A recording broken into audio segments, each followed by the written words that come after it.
In 1985, TPLF evaluated its decade-long bitter struggle and designed a new military doctrine to end the Derg regime.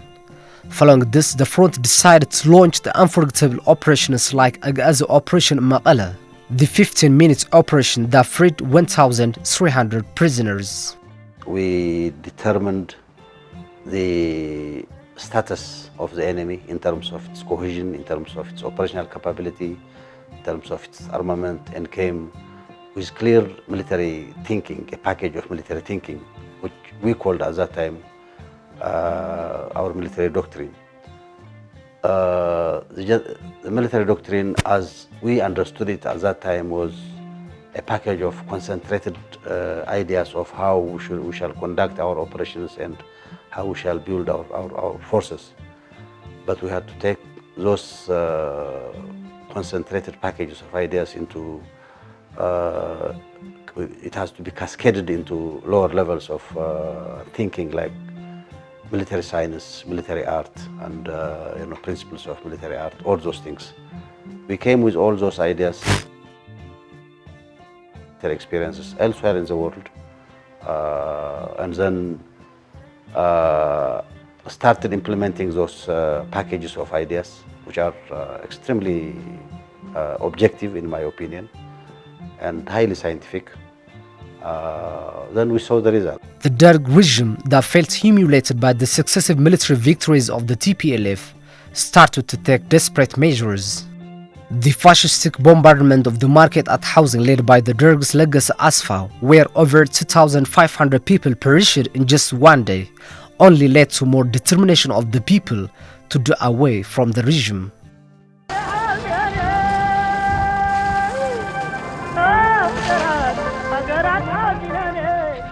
መንግስት ያየ ሰላማው ሰው አይጨፈጭፍም ያለ ህዝቡ ደግሞ ዝም ብሎ ጎበያው ያደረገ 5 ሰዓት ተኩል አካባቢ መጥቶ በግምት ማለት ነው ጨፍጨፋው ጀመረ።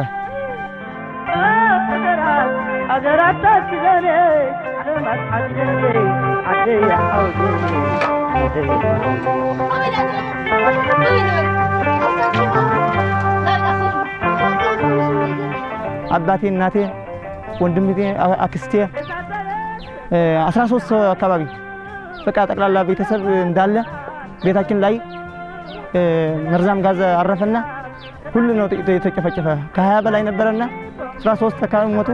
9 ሰው ደግሞ ተቆፍረን ወጥተናል ማለት ነው በዛን ሰዓት።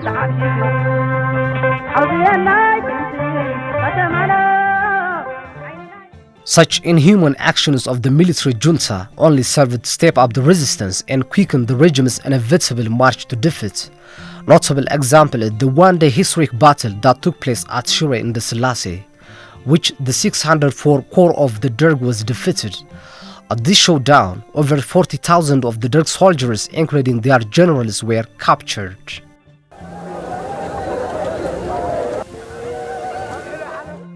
During the operation of 604, Corps 604, the whole Western Front, starting from Adwa up to down Adiabo, people were coming, youngsters were coming to carry wounded, mothers were coming with food and drink,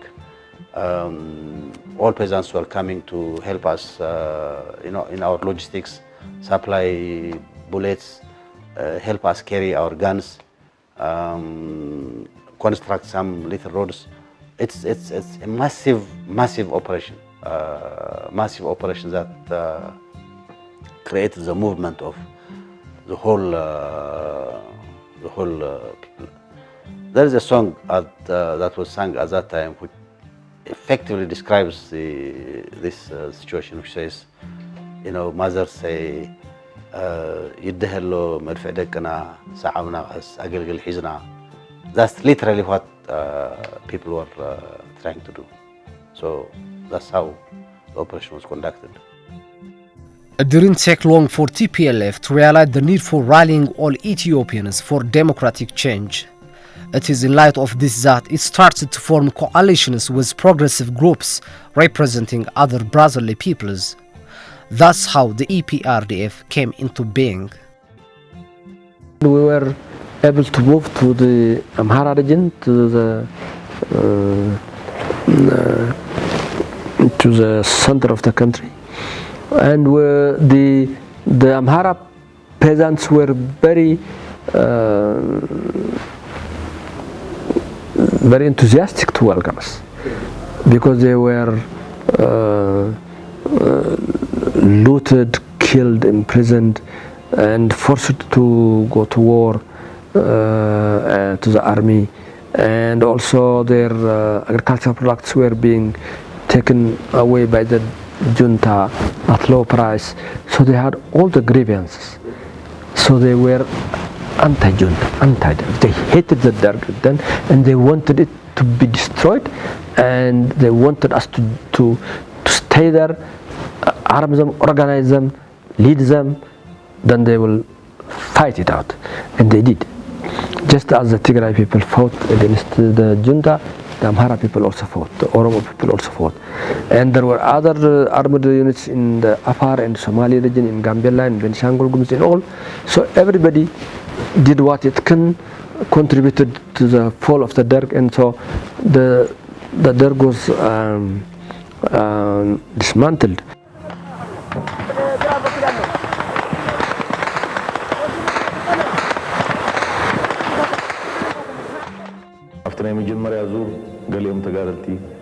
The combatants would have to sacrifice themselves in 3 rounds. Once the first round of people stepped on the bombs, the second round would step on the backs of those that were wounded or dead to get to the second row of bombs. Then those that passed the first round would die or be gravely wounded by the second row, so that others could step on them to pass to the third row and fight against 603 Derg battalions. This was the level of determination from our fighters to overthrow the military regime.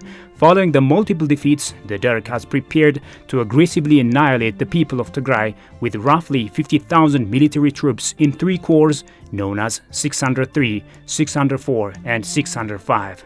Though the Derg killed lots of innocent citizens supported by airplane raids, history was never the same. TPLF gained the upper hand in all war fronts, and the victories motivated others to join the rebellion. This strong coalition that brought together different peoples then embarked on operations known as Tedros, Walaling, Blusuma, and Wilktuma that shook the very foundation of the Derg. We conducted our major strategic offensive conducted by 4 major operations. We started the operation by Zemecha Tedros, clearing the whole of Gojam and Gondar. We blocked the enemy in Dejen, sending a force from Borana, and then blocked the access from Addis Ababa to Gojam. And the major battle was conducted around Warata area with the 2 mechanized brigades of the enemy. We had our own mechanized forces at that time. We were fighting with our mechanized forces as well. Part of it came from Ertra, commanded by a very good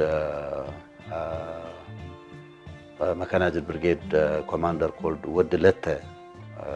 And then that whole Operation Zemecha Tedros was commanded by General Hayelo. Our mechanized forces commanded by General Wodmedhin, Barhane Nagash, and other mechanized units commanded by commanders like Wadda Shabr were involved as well. So we did that operation, cleared that operation. It was successfully done.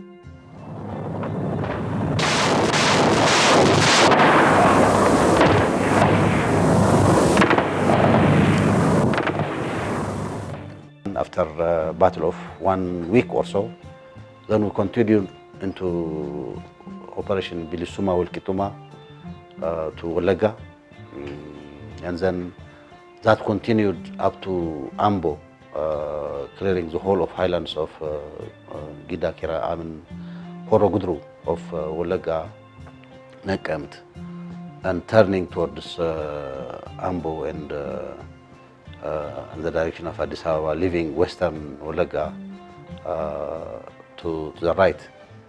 When this operation was successful enough and took some of the divisions which has been lined up in the axis from Dessie to Addis Ababa, we conducted Zamacha Walili, which cleared the whole area from Dessie up to Debra Burhan. There were 7 divisions in this, 7 divisions of the enemy in this area. We organized this operation in 2 fronts. One front, which was directly commanded by me, was done in Dessie, taking care of the 4 divisions around Dessie, which was, this area was commanded by General Hayelom Gabraselassie of the enemy, which was taken prisoner after the war.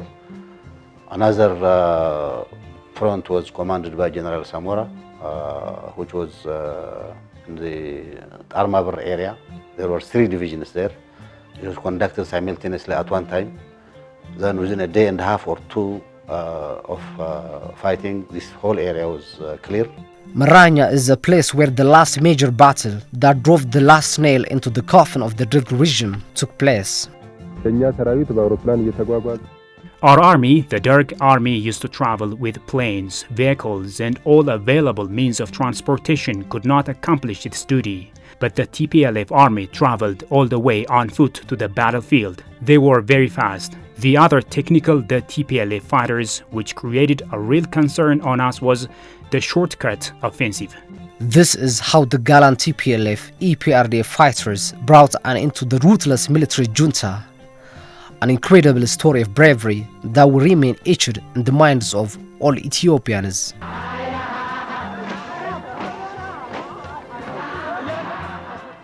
Following the 17 years bitter struggle, which claimed over 60,000 lives, TPLF and EPRDF overthrew the military junta and seized the capital Addis Ababa on May 28, 1991. አዲስ አበባ ከተማ ከደርግ ፋሽስታዊ ቀንበር ነፃ ወጣች። ግንቦት 20 1983 ዓ.ም አዲስ አበባ ከተማ ነፃ ወጣለች። I still remember it like a daydream. I still remember that, that all the ordeal of the armed struggle is over, and people are receiving the APRDF with open arms, with a lot of jubilation, with green leaves lined up in the streets and cheering us, people that they know nothing. This was amazing, extremely amazing. I tell you, those 17 years, the strategies, the tactics for mobilizing people to fight that seemingly invincible army and system. The cadre schools we had built, type of leadership this organization gave to the people,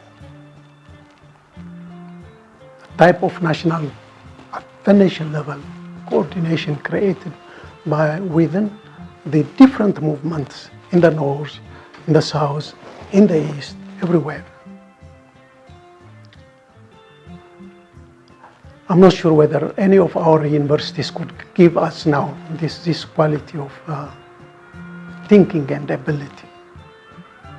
Our people were our universities. Our professors were our peasants. The wisdom in the people, the commitment of the people, their determination to continue for change, to fight for change, the sacrifices they made.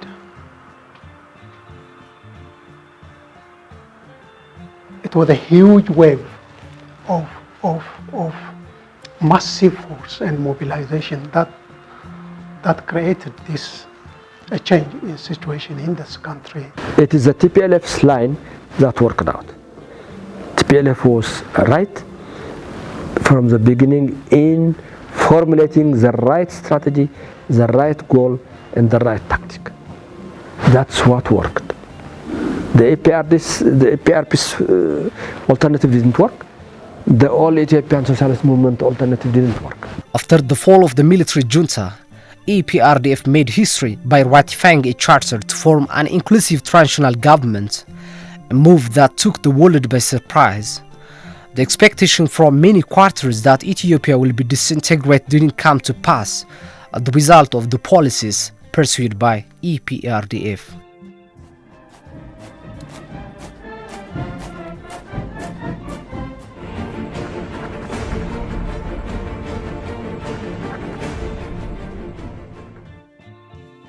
So many were expecting that Ethiopia would collapse like all empires that have collapsed. That was the time, particularly when Eritrea exited, that Ethiopia would not be able to maintain its unity. I think the EPRDF handling of the situation, the strategy, the correct policies, understanding of the society, and the measures it preempted saved this country. The EPRDF, with the proposal coming from the TPLF first, proposed an inclusive transitional government. The EPRDF didn't want to hold power for its own, claiming power for itself, but it called upon all oppositions, armed or non-armed, small or big, including associations and groups, to come and join hands in the coming transitional government. This was very appealing to the people, appealing to all parties, anti-Derg parties, anti-junta parties. Second, with the proposal with the initiative of the TPLF, the EPRDF also endorsed it.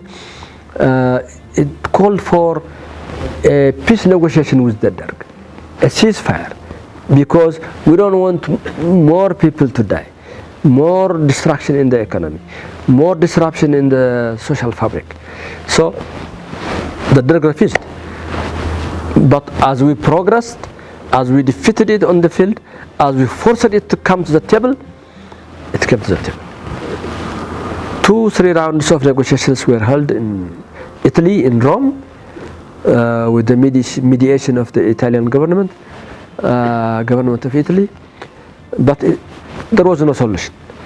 We even proposed the party of the Derg, the junta party, to be included in the transitional government if it agrees to peaceful transition. It refused because it was a die-hard Daman leadership.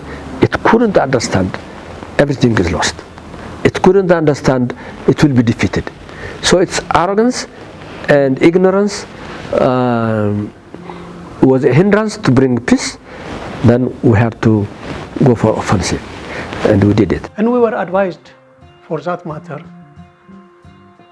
by Herman Cohen that we establish a 5-year transitional government of the EPRDF.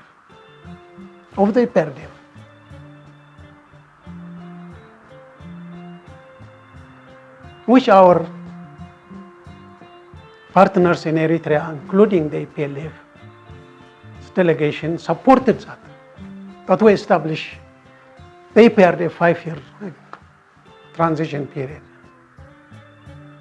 We didn't buy this advice. No, we said we know the situation of our country. We will not.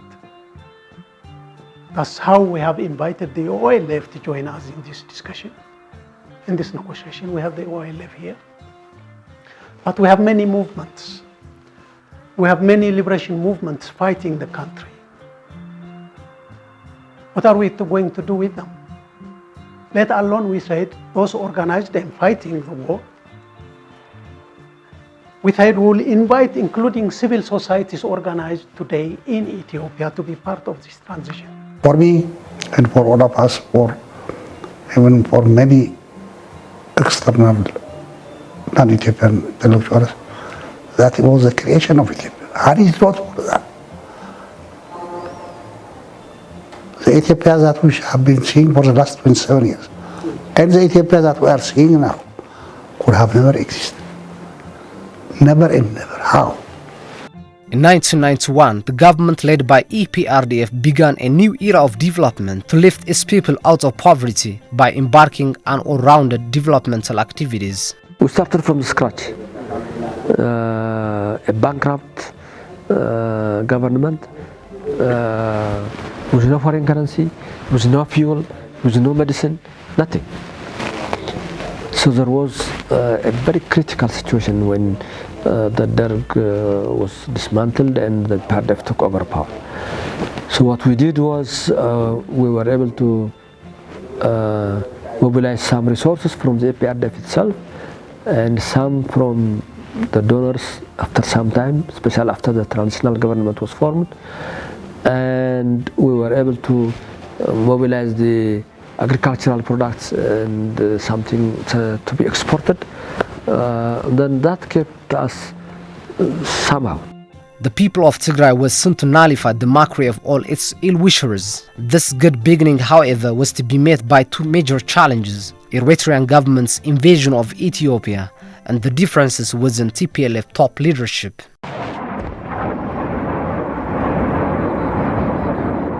The war with Eritrean government led by Isaias Afwerki came as the shock to the international community. The Claims Commission gave their verdict. What triggered this war was Eritrea sent its troops and occupied border territories like Badme, Zalambesa, and so on, which were peacefully under the administration of Ethiopia.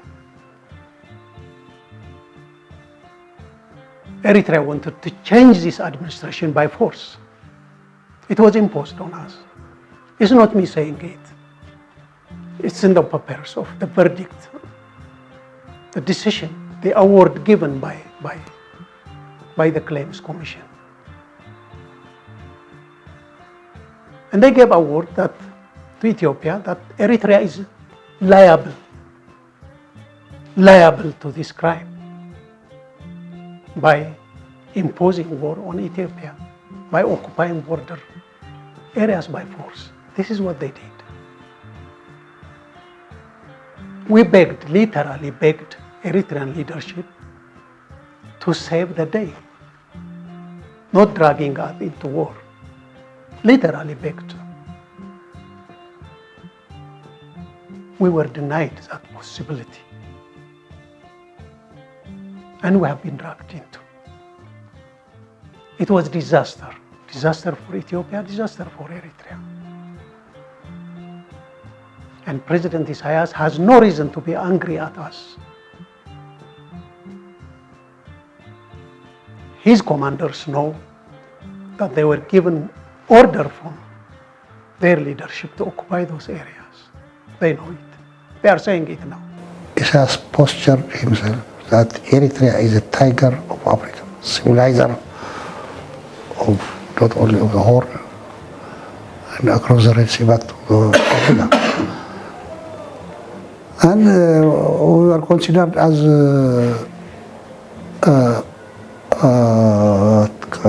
courtyard.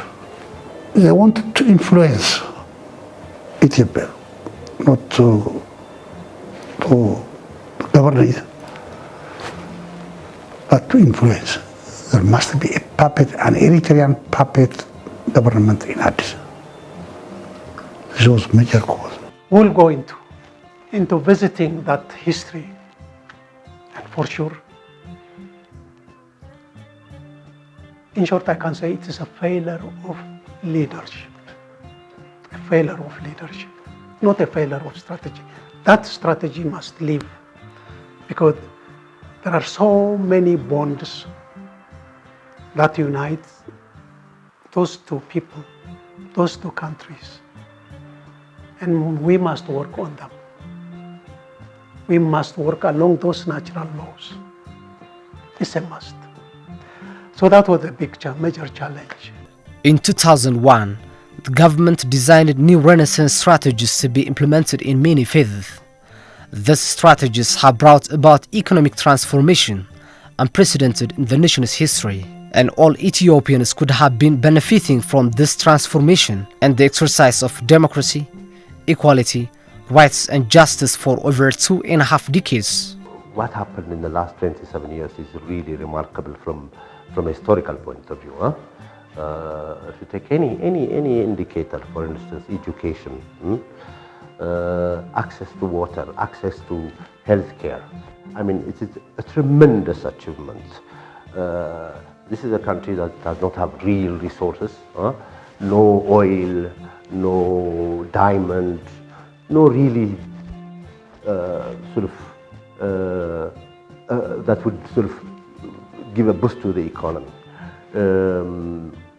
The strength is the ability of the leadership to formulate policies that really resulted where Ethiopia is today. 1991, I would challenge for everybody to go and see to the statistics of economies of Africa, including that of Ethiopia at the time. The size of Ethiopian GDP, size of the economy of Ethiopia, 1991, was, we were the last aged country from the tail. Only 7 countries were below Ethiopia. We were the aged last,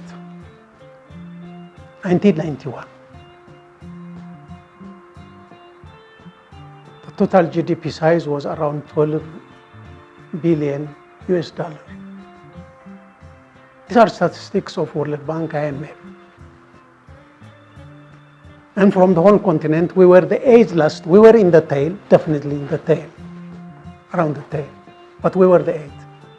2017, 2018, of the whole continent, including North Africa, the whole continent, Ethiopia is the 8th largest economy in the continent. We turned around this chain. Ethiopia turned around this chain in 25 years. There was a double-digit growth, an improvement in the livelihood of the people, and it was a promising economic development. Nobody expected it. The whole world was praising Ethiopia for its development achievements, for its peace and stability, and for its diplomatic achievements also. During the Derg, Ethiopia was completely isolated. It was supposed to be within the camp of the Soviet Union, which was crumbling. It did not have any say in any matter. After 1991, and especially with Melles's role becoming much more prominent, a tremendous change took place. Ethiopia became a sort of not only a regional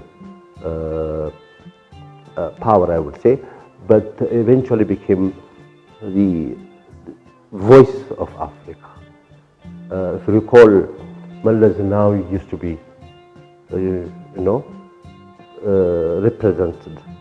represented Africa on a range of topics. Implementing the developmental state philosophy, Ethiopia could become one of the fastest growing economies in Africa, experiencing double-digit growth annually with plans to be one of the middle-income nations by 2025. And it was clear that the world has been witnessing Ethiopia's remarkable progress. Now a glimpse of a rather different Ethiopia to the one that you might be used to seeing on the news. We've often reported how it's been affected by drought and famine as well as border conflicts, but it's now one of the world's fastest growing economies. The Ethiopian Commodities Exchange is a perfect example of what can happen when farmers have full information. True development, there are millions of farmers and families whose lives are being transformed right now because of some of the strategies that we're talking about. That includes a farmer in Ethiopia. Ethiopia's future can and must be brighter, and I am confident it will be. I have seen the booming infrastructural development of Ethiopia. This country is bound for rapid rise. It's a very, very strong development that has taken place in Ethiopia. Over the last 2 years, however, Ethiopia has seen a big slide back from a steady march. Reports of conflicts, violence, death and displacement have become the new normal in the country. To the dismay of many people, the group at the helm of power, veered off from tents of EPRDF, is blaming one member of the coalition, TPLF, and the leftists of the 960 generation at all, as if they have no legacy. Today, I hear some people referring to the last 27 years as the dark age. If that is true, then the TPLF is guilty of destroying the bright age of the previous 17 years, as it were. But not the Ethiopian people don't see it that way. The nations and nationalists who have now the right to self-rule do not look at the last 27 years as the dark age. It's a new generation who is in power. It's a new generation who is graduating from the universities and from colleges. It's up to the new generation to do its job, to make its own history, to achieve its own victories. So it's not a homework for us, for the 1960s generation. We have done our homework with some failures, but more of success. Let the new generation do its homework. Blackmailing TPLF and the people of Tigray is just like what Dirk was saying, Kantai. You cannot expect anything out of this. Therefore, I am not surprised. That TPLF is a kanjir, a grisat, Ethiopia cancer. Because it's our interest. It's the interest of their master elsewhere. Therefore, I am not surprised. That is what you expect from enemy of the cause of the people of Ethiopia. The new group now promising on populist agendas what they want to. Whether they are delivering or not, people see them now with their own open eyes. Nobody knows where the country is going. It is going down the dreams. We shall never allow that. No, we should say no. A political fight between elite, fine. But to kill the hen which lay the golden eggs, dismember the country, kill the country, sell the country for others, we should say no. Our people should say no. I would be ashamed if these guys try to praise the TPLF, because something would have happened, gone wrong with the TPLF. I'm not scared with what they are saying about the TPLF and the people of Tigray, because they are not only denying the reality what Tigray's role and TPLF's role have been doing the last 45 years in transforming this country.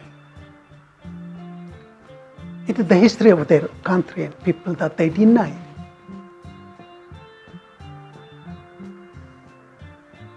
They will know it tomorrow. That history will never excuse this group. They would be accountable. It's a temporary bubble. It is also trying to portray the constitution and federalism as the root causes for all the current mess in the country. In spite of the denial of the people in charge of leading the government, the issues of equality, identity and self-determination have taken the center stage at the questions of the nations, nationalities and peoples of Ethiopia.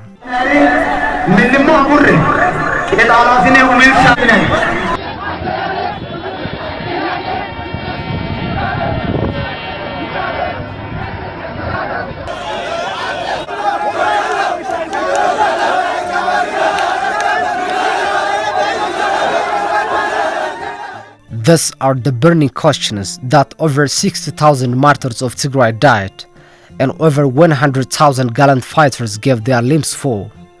The people of Tigray celebrate the 45th anniversary of their armed struggle. They are more than ever determined to uphold the vision and inspiration of the martyrs like Amora, who through their sweat and blood left indelible marks of the miracle of the century.